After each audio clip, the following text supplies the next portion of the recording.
social media, they'll see our live as well.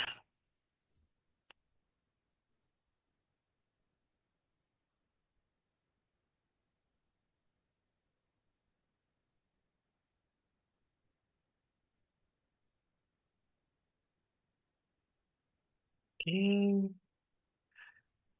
Bulan boleh binaka.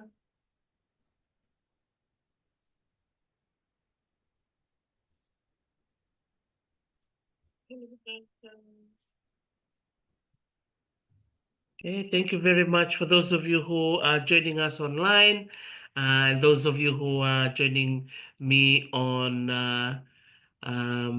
in our Zoom room. A very good afternoon from the beautiful city of Los Angeles here in California in the United States of America. It's 7 minutes past 5 in the afternoon on the 2nd of April, 2025. This is going to be the fifth webinar that I'm hosting this spring semester here at the California State University from the Los Angeles campus. It's a beautiful sunny day. We had clear blue sky the whole day today. The wind was a little bit cold in the morning, but the sun is out there and there's so many people I see walking around the parks, and it's a school holiday for us. It's a spring break for many of us here in the United States. So many of our students actually taking a short holiday, visiting family, going over to different parts of the United States, and just, taking it easy for this week.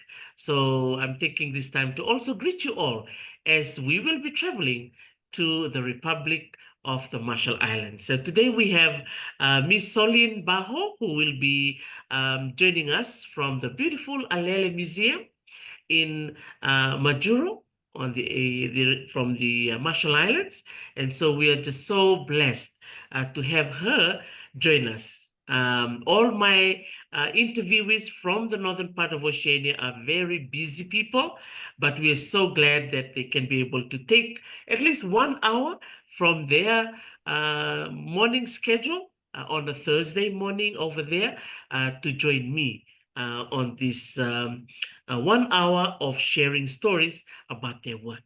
So for those of you who've been following me, you'll know that I normally play a music from the country that my guest is from. So because Solynn is from the Republic of the Marshall Islands, we have a beautiful music from her island from the Marshall Islands, and I hope that you will enjoy it.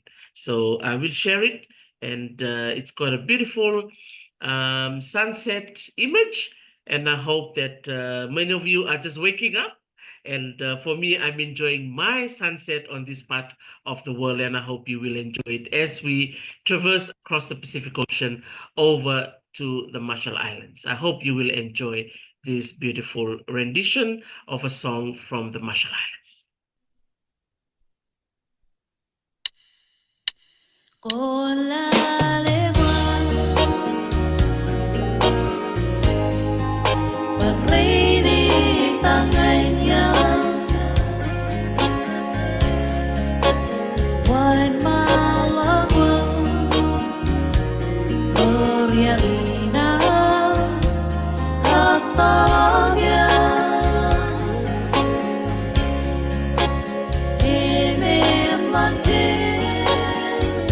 Rera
Beautiful, beautiful music from the Republic of the Marshall Islands. And now is the time for us to um, be able to greet our guest. So we will wait for her to return to the Zoom room.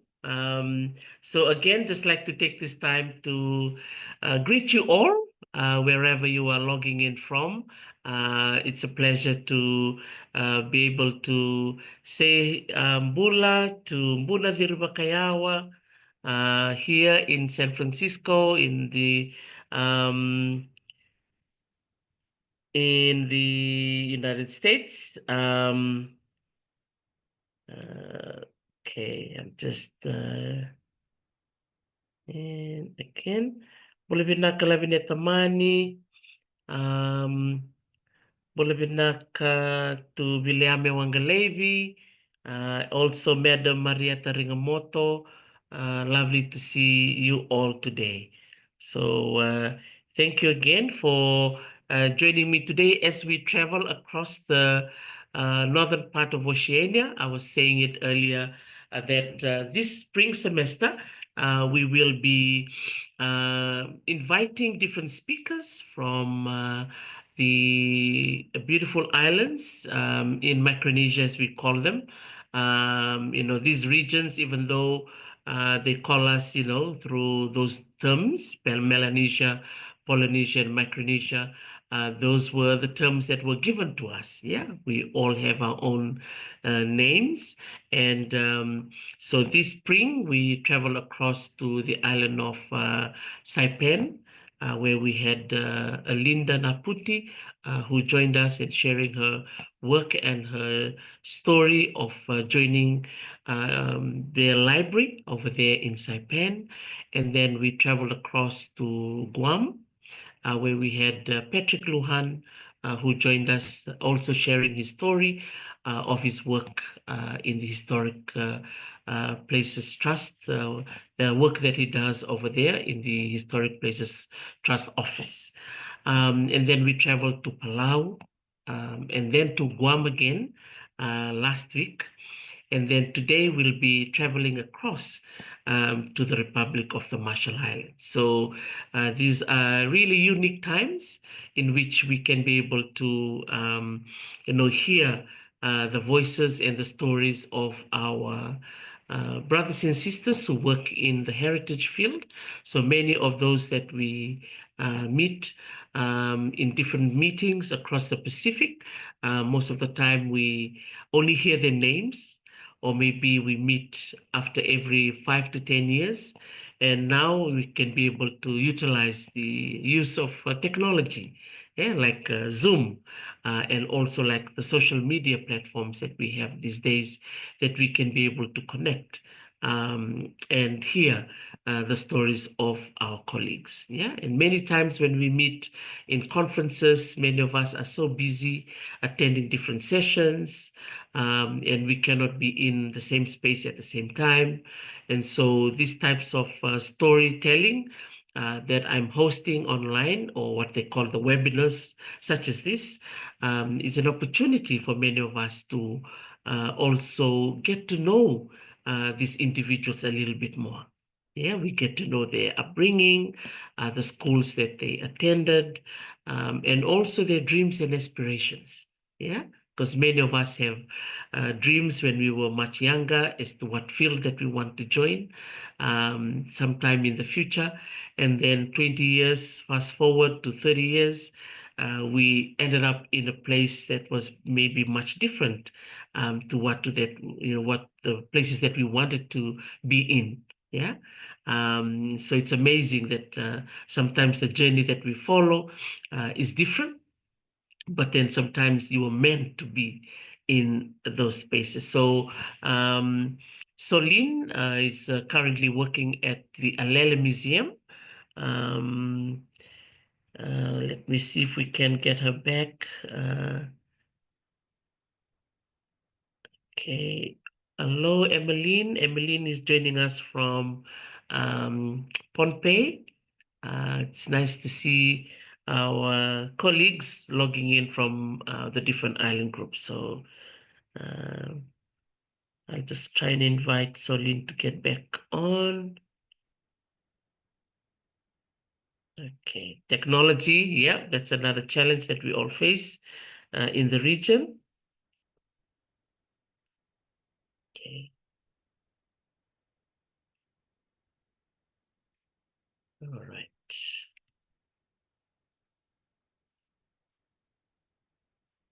So I hope that her connection will allow her to get back. Oh, yeah, she's back. So, whew, technology. So thank you for your patience. So Solin is back, and we will interview her as soon as she's able to speak, so we can hear her voice. Okay. Hi, Solin. Great to have you back.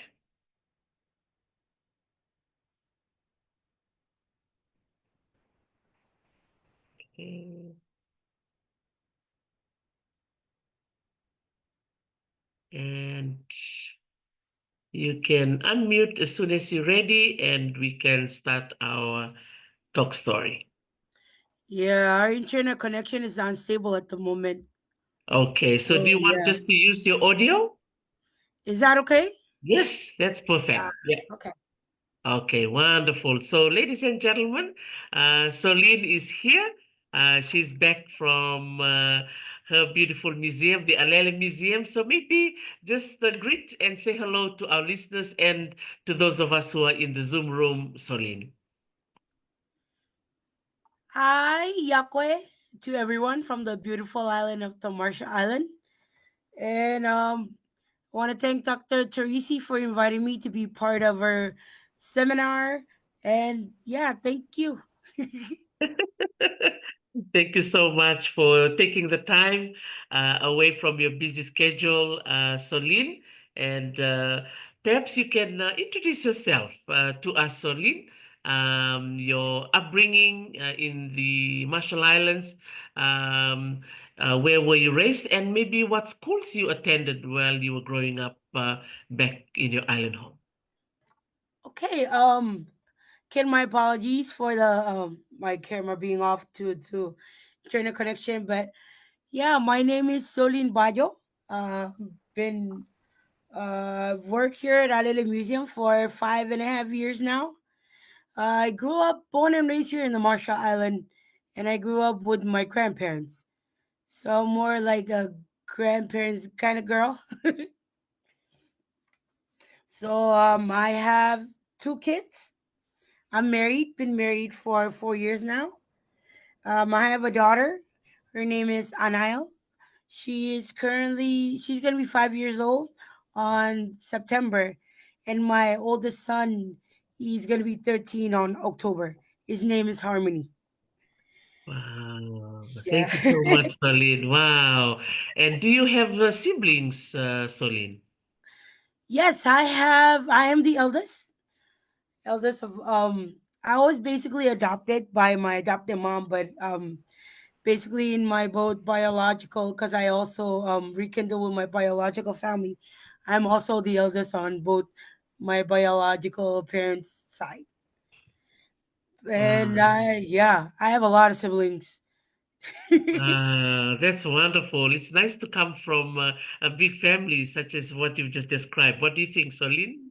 Yeah, especially when it comes to reunions where you can see a lot of your cousins and a lot of your family members. So yeah, coming from a big family, it's one of the most blessed thing that um I've ever experienced. Especially during family reunions, we get to meet with other relatives and have a lot of fun. Mm, thank you for sharing that, Solin. What about and which particular island? Because I know in the Marshalls you have the Ralik chain and the Ratak chain. Which of those do you come from originally? Well, I'm from it's Marshall Islands. It consists of 25 atolls, 5 islands, and one of the atolls where I live right now is Madro, which is the capital city of the Marshall Island. Wow. Is that the place where you were raised as well? Yeah, I was born raised here in Madro. Wow, I've that's been to only one out. We like to call it outer atolls, yes. cause yeah. So I've only been to one, which is my adopted mom's side, which is Namo. And Mm. here, Namo is really famous for type of breadfruit that we do is taro, but it has like this stinky type of smell, like the stinky tofu. So my island is very famous for that. Wow. And what about your schooling? Where did you go for your schooling over there, Solin? Well, I growing up, I've attended public school, elementary and high school, and then on May 2018, I graduated from the College of the Marshall Island. Because in here in Metro, there's only two two college. One is the CMI College of the Marshall Island, and then there is the University of South Pacific. So these are the only two college here in the Marshall Island, and I graduated with an associate degree in liberal arts back in May 2018. Wow. Well done. Congratulations for that, Solin. And also, while you were growing up in Majuro, was there a particular dream job that you always wanted when you were growing up there? Yeah, when I was little, especially during my high school, I've always wanted to be a nurse. But when I started attending college, that mindset started to change, and I was like really undecided on what I wanted to be. So, but the only thing I would know for a fact is that I was a book nerd, and I think that led me to the job that I am in right now. Wow. So, how were you exposed to books and reading when you were young, Solin? I wasn't much of a reader when I was in elementary school, but when I attended grade 7 and 8, I had a Fijian teacher named Jennifer Seru. So she always had these book collection in her classroom, and she was my homeroom teacher, and she kind of pulled me into reading and like books and stuff, and I started to bury myself in books and to see the wonders of just reading and just imagining on your brain you going with like whatever book you're reading. So the first book that ever caught me hooked on was the Harry Potter series, and Miss Jennifer was kind enough to always letting me take all the Harry Potter series home. So yeah, Oh. See, you can see there the importance of the role of teachers, yeah? yeah, So you mentioned, I remember when we met in Palm Springs last year that you had a couple of Fijian teachers. Do you enjoy having them as your teacher over there in Majuro? yeah. One thing about me is that I really hate math. So another story about one of my Fijian teachers, his name is Mr. Waisiki. He was able to, I would say like able to teach me how to find a way to solve math problems when I was in college. So I want to thank them and also Miss Jennifer because when I was able to enter College of the Marshall Islands, she was one of my English teachers. So she was working as a professor in CMI at that moment, and I was really fortunate to have both of them in my life, and they were able to help me to be able to graduate from the College of the Marshall Islands. So yeah. Thank you. That's a nice shout out to our teachers out there. Many of them who will be listening as well to this recording. Really acknowledge all the teachers who helped us in our learning. And then shout out to our Fijian teachers in the Marshall Islands, Miss Jennifer Yay! Seru and Master Waisiki. As Solin said, she hates maths, but this Yeah. Fijian teacher, maths teacher, made Solin love math. Love So that, there's some yeah. magic there, right? Yeah. Wow, that is amazing. And many of us share the same experience as you, Solin, yeah, because many of us, Yeah, the mathematics is quite a subject that many of us struggle in. But if Mr. Waisiki can make you love maths, then that is the power that teachers have on many of these subjects, yeah? yeah. Wow, that is wonderful. And then look at you. You graduated from the College of the Marshall Islands. How did you feel when you graduated, Solin? I was on top of the world. Especially my mom, she because I had my son when after I finished my high school when I got my high school diploma. So the idea of motherhood here in the Marshall Island, usually when you have a kid during like teen pregnancy, you're expected to take care of your child until they grow up. And going back to school was something that was a real challenge, especially going to the college to college. And my grandmother growing up with her because she was more she grew up more into a family, or she wasn't she didn't complete her education because she Mhm. had her kids. So she had her children, and then she doubted me going back to school, but through my passion in reading, and I wanted to make something of myself because I gave her the idea of like, oh, one day if you and my grandfather are not going to be here, I don't want to rely on other people. And I was able to convince her that if she let me go back to school, I promise her that I will come back with a degree. And I was able to fulfill that dream. And when I got my diploma, the first thing I did was shouted and tell her, because we call our grandmother's boo boo. So I was like, boo boo, I did it. And she cried, and it was one of the most blessed and most humble moment in my life where I really put my faith in God and thank Him for making me graduate and making me um, be the first one in my family to earn a college degree. So that was a momentum moment in my life right there. Thank you so much for sharing that very special moment. And especially, you said that, being a young teenage mom, it comes with a lot of challenges. And many of our listeners, too, who are listening in today, some of them went through what you went through. Yeah. And Yeah. no wonder you celebrated with that piece of paper, right? When you saw your Yeah. grandmother, you did it. Wow. That is wonderful. Yeah, you defy all odds, even though, like you said, people may doubt you. Even Yeah. your grandmother and your mom and everyone will doubt you, but you made it happen. So thank you for doing that for them as well as your children. They must be so proud to see Thank you. you. Yeah, well done. Thank you so much for that. And now you are working in the Alele Museum. Can you tell us what role do you play right there, right now? Yeah, I work at the Alele Museum. So the Alele is not only a museum, it has three components. It's a museum, National Archive, and public library.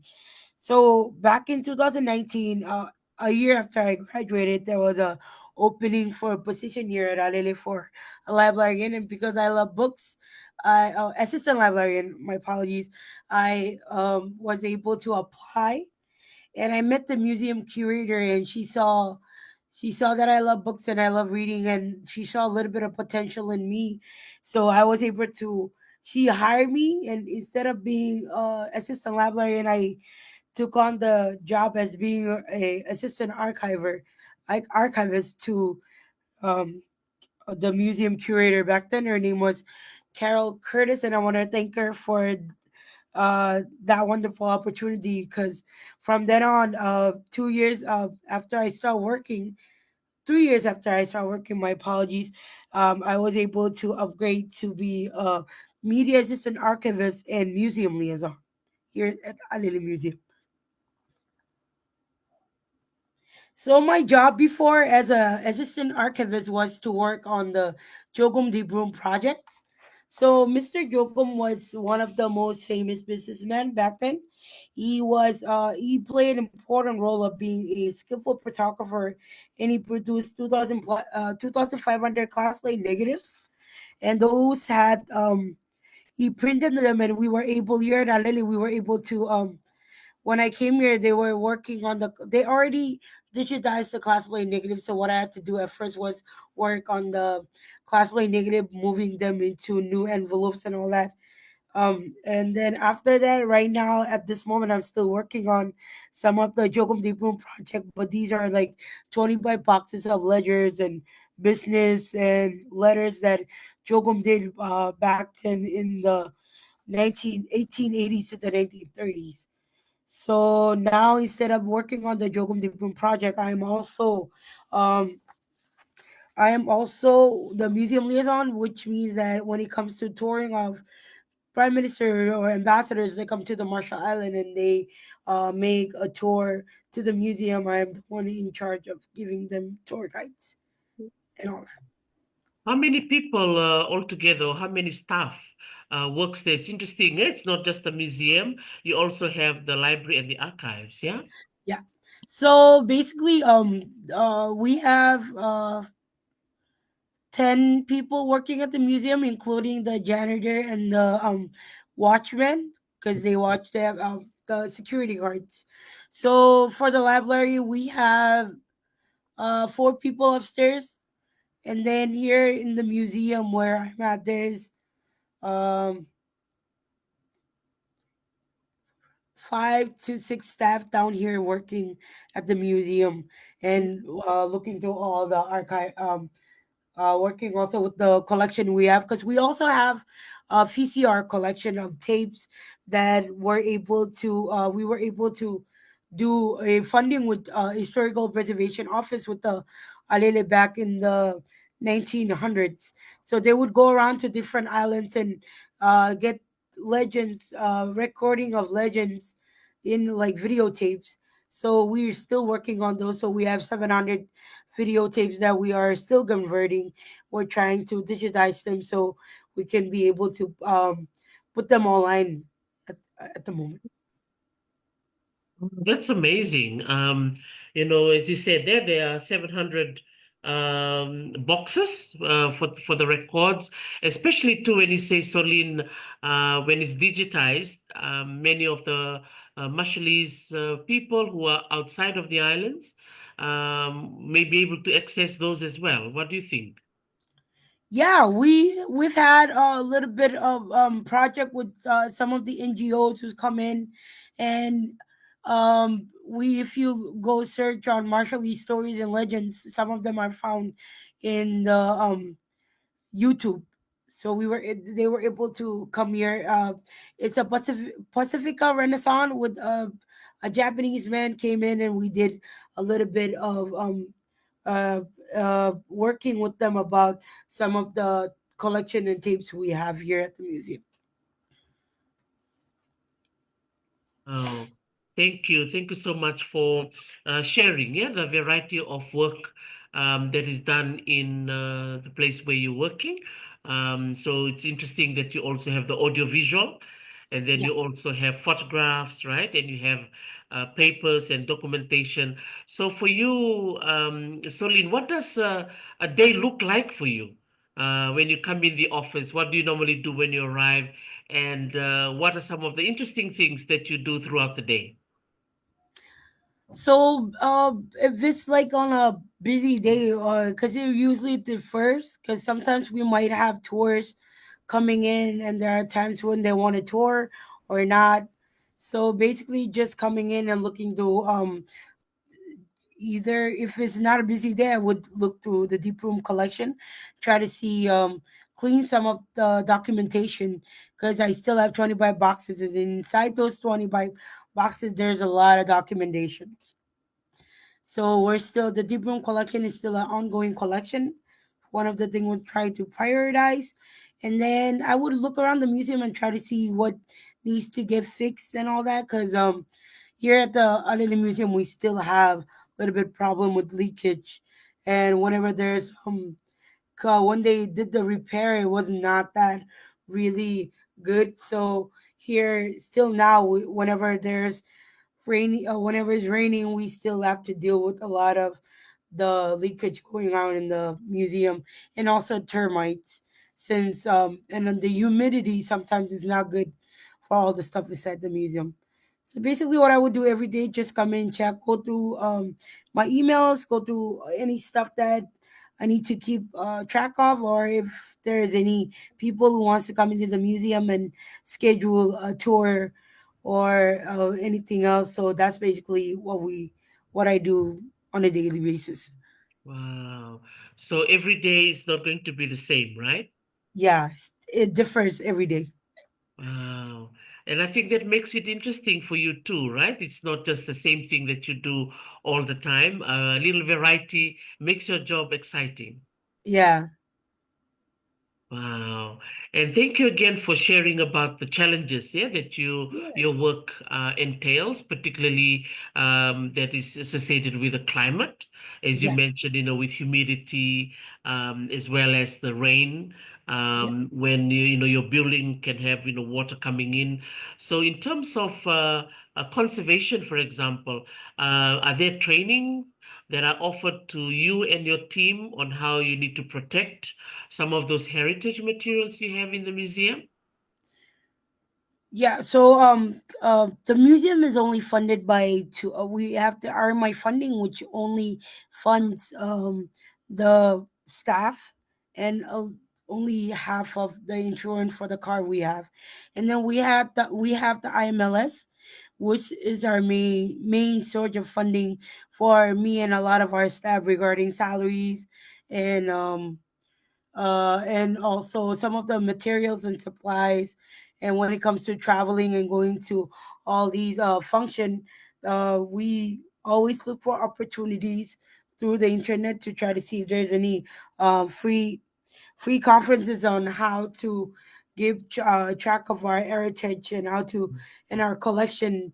And what we usually do is whenever it was through IMLS that we were able to come attend different types of conferences and the funding that comes through it. And I'm very saddened to hear that one of the big challenges we'll be facing, especially the Pacific Island, because a lot of our Pacific families who are handling the museum and libraries, we've heard that the IMLS funding is now being put on hold. And it's going to be a really challenge right now for us here because our main source of funding for trips whenever there's an opportunity comes up to go learn about archiving because through the IMLS scholarship IMLS funding I was able to attend a Pacific Island archivist training in Germany back in 2023, and then I was able to attend the Piala workshop in Guam and also the ATOM that I was also able to attend. And another and uh yeah this is it's really it's an emotional impact on the staff here right now regarding the MLS um news and all that. But basically the source of funding that goes through going through different types of archiving training or library training, what we do is whenever there's an opportunity comes up, main source of funding it was through IMLS, and IMLS usually help us whenever there's a training involved regarding collections or anything for museum and libraries.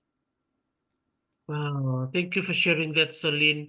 Um, for those of you who are listening in, yeah, she's using the acronym IMLS. So the long form of IMLS is the Institute of Museum and Library Services, here from the United States of America. And as Solin has mentioned, it's a very important institution because it's an independent federal agency that supports libraries, archives, and museums in all the 50 states here in the USA, as well as the US territories. So that includes the Republic of the Marshall Islands. And it's so true, Solin. I've just heard the news yesterday of how the MLS funding has been put on hold. And I hope, for many of us who are listening in as well, let's pray and hope for good sense that should be put in place for the wonderful work that MLS have been doing for so many years. And as you rightly said, Solin, you're able to travel, right, to Germany in Yeah. 2023, attended Piala in Guam, and also you came for the Association of Tribal Archives, Library, and Museums here Yeah. in Palm Springs in California. And you wouldn't have attended if there was no funding from IMLS, right? Yeah. Wow. So there you go, ladies and gentlemen. As Solynn, our sister from the Marshall Islands, is sharing, there's a lot of unpredictability that is impacting a lot of our lives here in the US and the US territories, particularly with the current political situation that we are all going through right now. And yeah, we hope, Solynn, that common sense will prevail and things will get back to normal. How are the rest of the staff taking the news from regarding IMLS? Our director, she's really having a hard time, and I want to give a big huge shout out to our director, Wize Amram. She's really keeping it strong for everyone, and she's trying to find other ways to find other fundings for all the staff, because like I said, like half of the staff here at the museum and library, we are getting paid by the IMLS grant. So we're saddened, but at the same time, we're trying to think of positive ways to find other fundings or to able to work with what we have for now. Thank you for sharing that, and we'll be thinking of you all. And we take our hat off for your director. And I know it's not easy. Yeah, no, it's not easy, particularly looking for other funding sources. So we hope that you'll keep us in the loop, Solin, Yeah, for the work that you're all doing over there, and we'll try our best from this side as well, yeah, to assist where we can. Thank you. thank you. Um, so in terms of the collections, you've Yeah. mentioned that you've traveled to Germany. Tell us what the experience that you had in Germany when you went in 2023. So in Germany, it was like I say, it was an archival trips for Pacific Island, and we were able to visit all the archives. Well, not all of it, but some of the archives in Germany, and I was able to see how the word archive really was a word that really meant a big importance for the people in Germany, because even their families there have their own archives. So the weather in Germany was kind of new for someone like me who came from a place where it's sunny all the time. So you go to Germany where it's really cold, even though it's during the summer. Cannot the weather was I wasn't used to it. But one thing that I was able to get from the trip back then is I was able to see how organized and how the archives, the way they work with archives, the diligence that every staff that work in archives have regarding the collection they're working on. I was able to get some little bit of help with how to deal with some of the papers if they're burned, and how do you restore that from that when it's been destroyed by the fire. And also we were able to do a lot of meeting with some of the people who work at archives for a very long time. So the collection there, I was able to see some of the Marshall East collection, which was a big opportunity for me, especially coming from this side of the world to the other side. I was able to see like how they were able to store and maintain the Marshall East collection and also other Pacific Island collection that they had. They were still in pretty good shape, and I think it's because and I was really thankful of how people in Germany, especially those who work at the museum there in the archives, they were um, really good at preserving all these beautiful collection that they get from different um, Pacific Island or from different countries. So I was really amazed how they were really the staff were really diligent with everything. So yeah. Wow, thank you for sharing your experience in Germany. As you mentioned that even in Germany, families even have their own archives. Yeah. That must have been really special for you to see, right? Yeah, Because you only see governments having the archives, but in that yeah, case, families just keeping photographs and records of their own family, right? yeah, yeah, Thank you for sharing that. And well, you also mentioned, how the weather was very different from yours. It's cold up there, and it's very warm and humid, right? In the yeah, Machalai. But you saw that they kept their materials really safely yeah, in Germany. yeah. That was one of the things that I was really amazed by. I think the weather condition there was it was uh, I think because of the coldness is what they were able to give the cooling of all the collection they have. And also they have like big buildings and all these um machine types of oh shit like archival Mm, stuff they work with to make sure that all the like the big containers, and they have like shelves where they pull out the maps and you were able to see maps of around the world in their own collection. And that's some of the things that we lack here in the Pacific Island, like having all these storage, because we work with we need to have like air condition, and because of the weather here in the Marshall Island is humid and hot.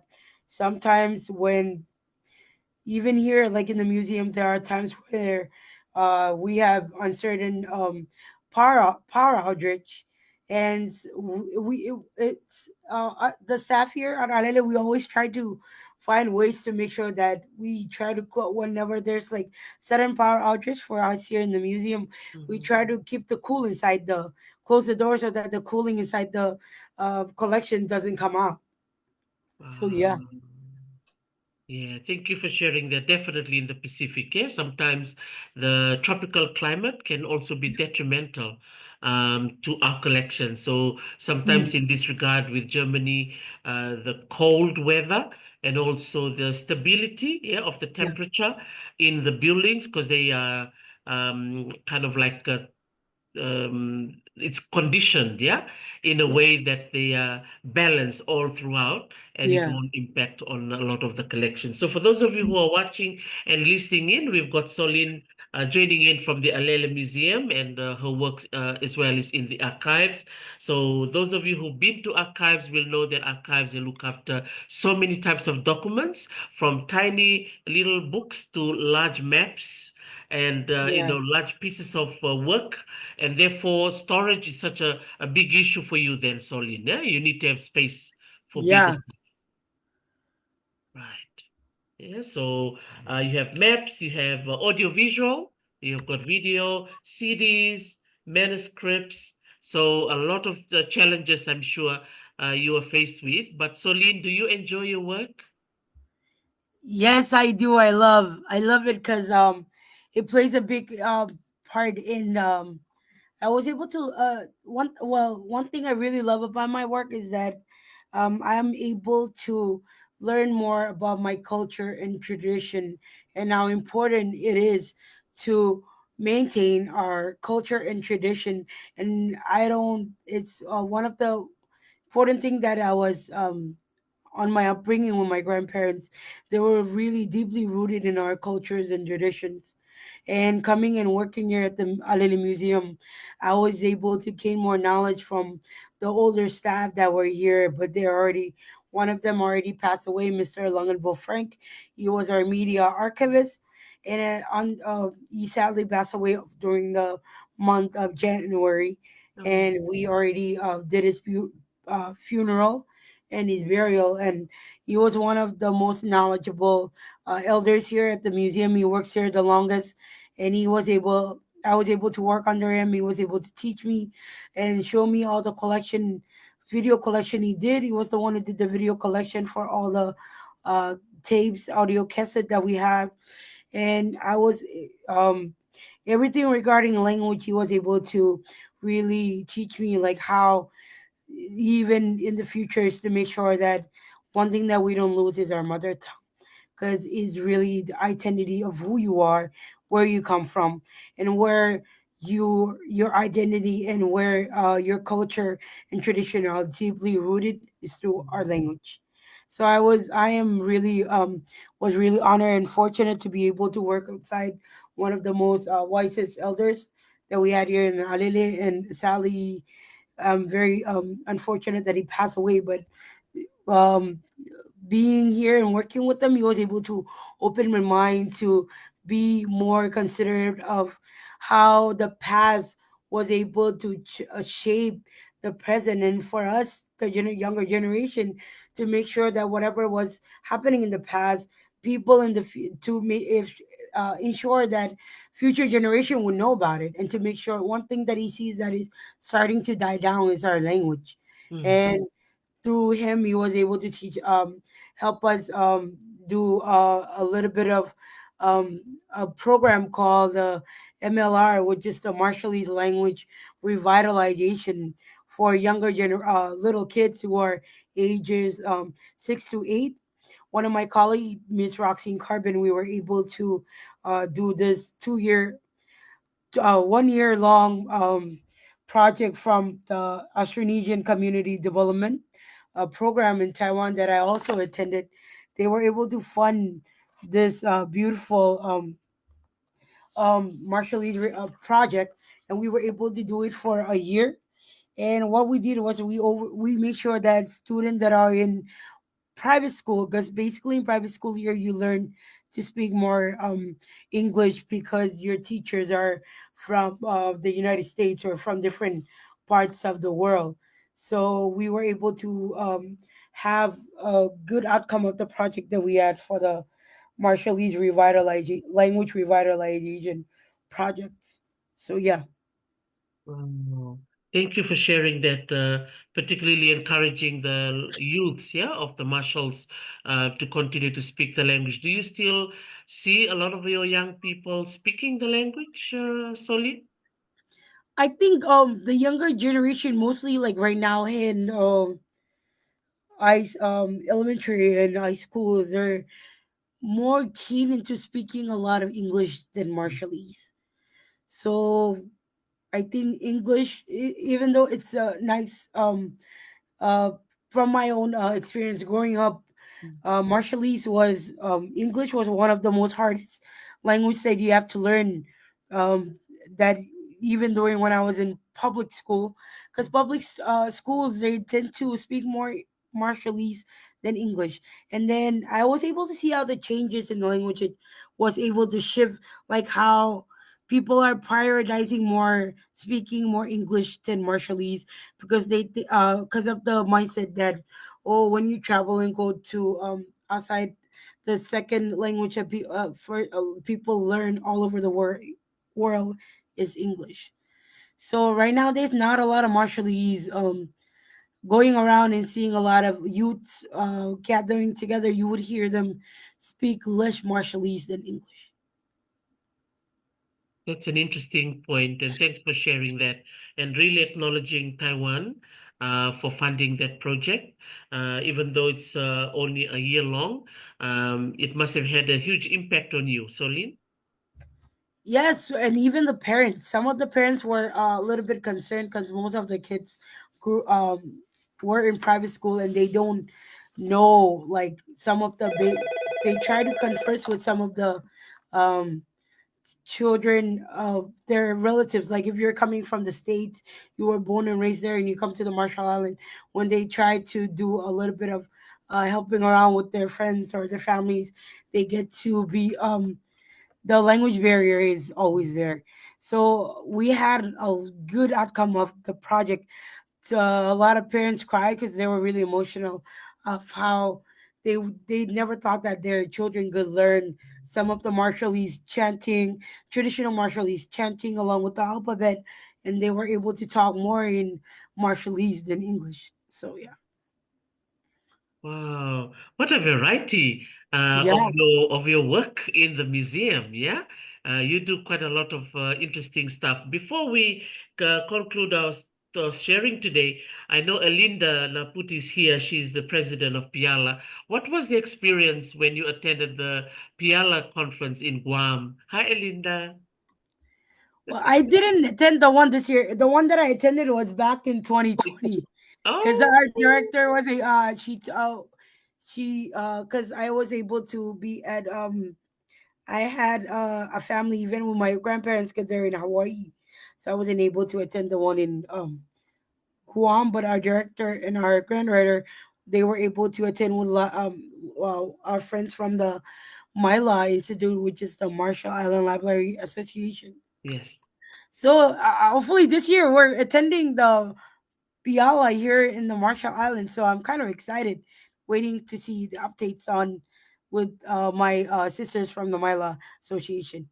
So yeah, Oh, that's exciting. Yeah, that you'll be able to see other librarians and museums and archivists, yeah, from around the islands who will be coming over to the Marshall Islands. And I know yeah, Piala is doing such a wonderful work in gathering everybody together, giving everybody the time to talk about issues that you're all facing, and also looking for solutions, yeah, to help. yeah, Because issues that you just raised that are faced in the Marshall Islands is exactly the same that may be faced by the island of Chuuk, in Pohnpei, in Palau, yeah, in Guam. yeah. So we all have kind of universal issues, particularly with funding as well as our collection spaces. So it's lovely to go to those events where we can also be able to hear what our neighboring islands are doing, and we can learn from them too.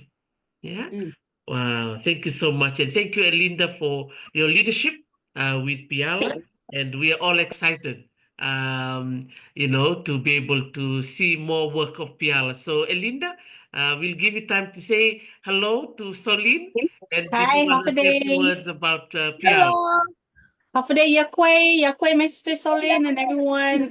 Thank you for mentioning Piala, Dr. Teresi, and thank you for having our people from the Pacific region actually share their perspectives and their insights of their respective institution. And I kind of overheard, sorry, I actually logged in late because I had a meeting earlier. And so I overheard a conversation about IMLS, and of course, I am following that really, and I mean, to detail point. I'm on my emails, monitoring it, and I know that the grants to states program that funds and the IMLS program under the grants to states funding under the grants to states program are by statutory, and it is by law, and I know that we should be okay up to September 2025. But after that, that's where we are still in limbo and we're not sure what happens. We have a chief of state library agency association that keeps us up to date with all the ongoing information, ongoing activities with our friends. Of course, we have a lot of friends in the Institute of Museum and Library Services. We met many good people, and they're all filled with a lot of hardworking individuals who's passionate about serving the libraries, the archives, and the museums. So we got to know the then director Crosby Kemper, and got to know the acting director Cindy Landrum, who is we spent a lot of time in Hawaii and got her filled her gave her information that we do here in the Pacific region, and not just the Northern Marianas, but of course the entire Marianas, including Guam. Our friends and families from the Federated States of Micronesia that are covered under the Grants to States program, the Republic of the Marshall Islands in Palau, our Republic of Palau. They have since reinstated some of the directors, I guess, from the different division under IMLS, and that's as far as I know as of this morning. There's no issue or any information whether or not the grants have been canceled, or any grants that's been canceled, or any activities that has been canceled. I've not heard from our grants director that's assigned to our programs director that's assigned to our division, to the Pacific region. I know that some of them have no access to their email, but I did send out an email to them offering our prayers and thoughts, and hoping for the best for all of them, and of course all of us here, as we are all greatly affected by this news. I will issue a statement for Piala members, but I don't want to issue a statement just right now. I want to make sure that that we settle things down and make sure that we get the right information out, because I don't want to I don't want to send out an information now and then down the line I have to, or 2 or 3 hours later I have to resend another one. But so far, from what I heard and from what I understand is that the Grants to States program is funded till September 25. Our reauthorization for the Museum and Library Services Act is up for introduction and up for renewal because it does expire also on September 30, 2025.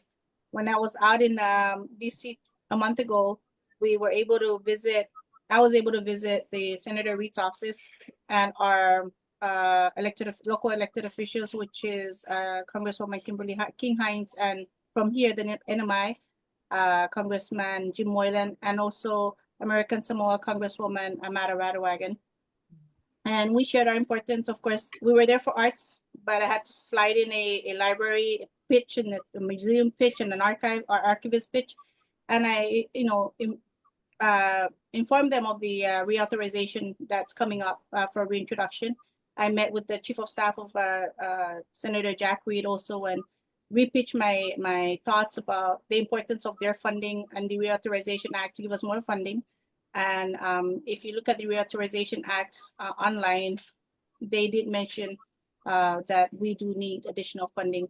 Now, what the outcome will be, I'm not sure. I just pray and trust that they've heard our plea and that hopefully that things will work to our benefits. It's really hard. It's really tough right now with all the cuts and everything. It's just all in limbo. But with prayers from the Pacific, we are prayer warriors. So I know that with prayers and thoughts for our people, for our friends in the IMLS, we'll hopefully get everyone back their job and be in a positive note. Absolutely. Thank you so much, Madam President, from Piala. So for those of you who are watching, that's Elinda Naputi, the president of the Pacific Island Association of Archives, Library, and Museums. So she's logging in from Saipan. Yeah, thank you for that, Elinda. Solynn, you've got anything to say in response to Elinda's note? So far, we'll keep in touch if anything. We'll try to see. I'll also tell my director what just told us, Erlinda, and thank you.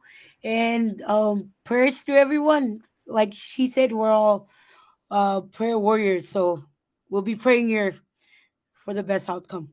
Absolutely. Thank you for that positive note, Linda. Yeah. And Solynn, are we ready for Piala 2025? Yeah. Yeah, we have to reconvene in our meetings and get things going. But please, let's do a side chat and a side email and let's get this ball rolling so we could get our people out to the Marshall Islands this year. Yeah, I already got. I might have some lobster for you guys to eat. Yeah, I want the tuna belly. I want tuna belly. I'll pay for that. No need to pay. We'll provide everything for free. Okay, but I want to bring some home for home. But Okay. just as a side note, though, one of the things, two grants that we submitted this year through the National Leadership Grant and the Laura Bush Foundation grant, we submitted 2 grant applications to assist our Piala members. To try and bring more of our members and more of our guest speakers to join us in Piala to share perspectives from different Micronesia islands. Both of our submission was actually selected for full funding, right? So we had to submit a full proposal. And thanks to ATOM and thanks to Dr. Talisi, of course, for their guidance, we hope and we're praying, with all these issues that's happening in with IMLS now, that it doesn't disrupt the grant processing and selection service, because we have not been awarded, but our initial proposal was selected for full consideration. And so if that goes through, we can bring more. I just saw Emmeline Albert from Pompey who's saying, I wish I could join Piala. If this pulls through, we could get more people, first-time Piala attendees out to attend, Piala in the Marshall Islands. That's all, it all boils down to whether or not the discretionary funding will be continued or not. Because one of them is a discretionary funding, The other one is, I think, not. But whatever the outcome is, whatever it may be, positive, negative, I'll make sure everybody gets informed. But we are trying our best to see how we can get more of our Piola members from throughout Micronesia to partake in a Piola conferences on an annual basis. So keep your fingers crossed and keep those prayers coming, and hopefully we get good news. Wonderful. Wow, that's exciting. Good news that it's been considered for full recommendation and for the next level of the grant. So all the very best there for you, Elinda. Thank you, Dr. Teresa. Thank you also for your, continued guidance and leadership to our Pacific Island people. You're most welcome. You're most welcome. All right. I think that's bringing us to the conclusion of our sharing today. And I will pass it back to you, Solynn, for any words of advice or encouragement to your community with the work that you do at Alele Museum. If there are messages of encouragement that you would like to share to your community members who may be listening online, please, your time is now. Thank you, Dr. Teresi. So, advice to anyone in the communities to stay deeply rooted to your cultures and tradition, because it's one of the things that really uh, part of our identity as an islander. As for me, it's one of the things that really represent me as an islander. So, and for those who are in the States, Dr. Teresi's students, is to always know that the sky's the limit, and whatever you want, it's up to you to make it happen, and there's no limitation to whatever people say. And if there's discouragement, always from from your family members, but if you think you can do it, and you believe it, it will be yours. So yeah, that's it. Thank you, Dr. Teresi. Amen. Thank you so much, Solynn. We really want to say thank you, mahalo, vinakavakalevu, malo, fafitai, for taking the time away from your busy schedule this morning in Majuro, in the beautiful Marshall Islands, to join us today, to share your story, your upbringing, the beautiful love that your grandmother and your grandfather gave you, as well as your beautiful mom and dad and all your siblings, and also your children and your husband, and for the achievement you received, even though there were some people that doubted you, but you challenged them and you graduated and you made it on that stage. So that was beautiful to hear, Solynn, and it's something that we can all remember and be encouraged by. So from me here in Calstate, LA, wish you all the very best, Solynn. And to the rest of you who are joining us on Zoom as well as on Facebook, we just wanted to wish you all the very best. And I will check up on you again sometime in the future. Thank you. Thank you. Bye. Thank you so much. Thank you, Adios, everybody. Jesus Masi. Jesus Mercy. Bye. Bye. Thank you, Emmeline. Thank you, Faith. Thank you so much for joining in today. You have a beautiful, beautiful day. All right. So, to our wonderful listeners who are joining us online on Facebook, thank you so much again for supporting Solid, who our sister joining in from the Alele Museum in the beautiful Marshall Islands, and she was joining us from Majuro, and it's been just wonderful to hear her journey. Yeah, her journey. She is the museum liaison and assistant media archivist. And she works for the Alele Museum, Library, and National Archives. So the National Museum, which is the Alele Museum, is not just a museum on its own, right? It's divided into three. So it's a museum, it is a library, and it's also their National Archives. Yeah. So just by listening to her, you realize that, despite the challenges that she shared earlier, the issue of funding, that is something unpredictable that they're going through right now, the challenge of climate, living in the tropical islands, and the rain, and sometimes they get power outage. It affects the temperature, the stability of the temperature in the museum. Sometimes it affects the quality of the materials that they look after, like maps and audiovisuals and CDs and manuscripts and other very important documents.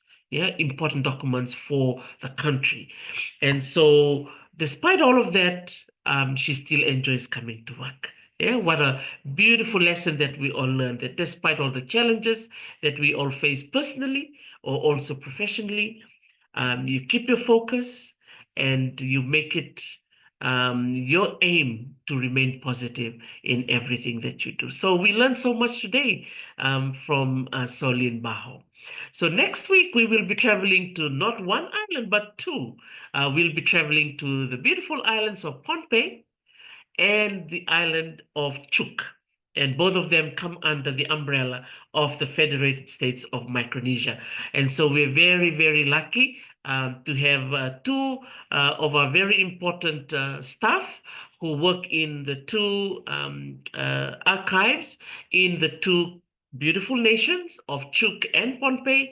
And they will be joining us next Wednesday, same time, same day. So please put it down in your timetable, in your diary, to not to miss next week's webinar, right? And that's for next Wednesday. And then 3 Wednesdays after that, we will be traveling over to American Samoa. So I will be sharing the poster from the different islands that we will be joining in the full month of April. So that's something exciting. And we'll continue to hear the stories of our heritage specialists. And this is an opportunity for me to have this webinar hosted from the California State University here in Los Angeles so that we can encourage our students to reach out from here in the US, and so they can be able to hear the stories straight from our staff that works in this region. Yeah, and one of the reasons why I run this webinar is that many times a lot of our students here in the US only hear of these nations. They only watch documentaries about these places. But these webinars, they can actually hear and see the person that is speaking from that area. Yeah? So there's a direct connection from the US to our US territories. And today we travel to the Republic of the Marshall Islands. And next week we will be traveling to the islands of Chuuk and Pohnpei. All right, I'm bidding you goodbye. Thank you so much, Makarita Ramasei. Thank you, Lucy Corvavala, Salote Motu, Musundenge, Timaliku, Coletta Tavai, and to the Lalambalabu family, really taking this time to thank you all for joining in today. Merci Ana Vasuki the cow, Mere, to the Somaka family, Dila, Peter Nasara, and Mereseni, Leseni Mbese. Thank you for joining in from New Zealand, as well as Aquila. Joining in as well, and Emosi Evi Matemate. I'm bidding you a very good afternoon and good morning from California. Ni sa mo toka, pinakabakaleo.